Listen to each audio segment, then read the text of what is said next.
अगर आप भी चाहते हैं बिट्टू मलंगिया इंटरटेनमेंट का ऑडियो वीडियो सबसे पहले आप तक पहुंचे, तो लाल बटन को दबाकर चैनल को सब्सक्राइब करें और बेल आइकन दबाना ना भूलें।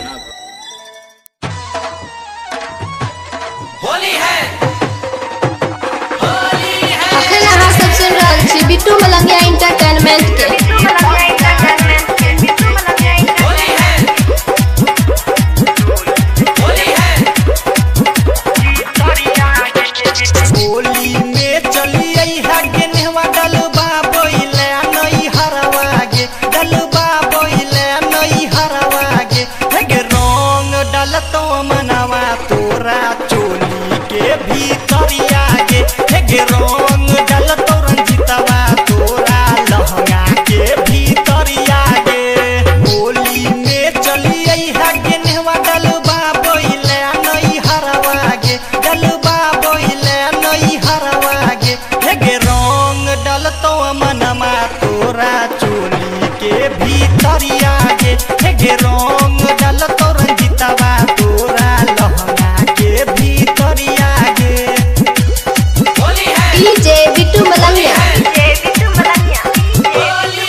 संजैया तोहरा चोली के भीतरिया में हे रंग डलतो अनुजवा तोरा लहंगा के भीतरिया में।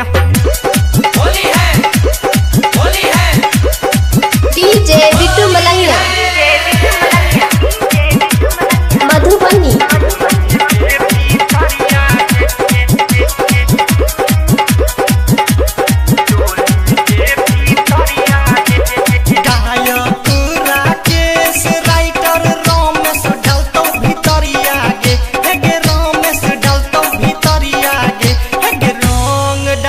प्रभातवा तोरा चोली के भीतरिया गे हे रंग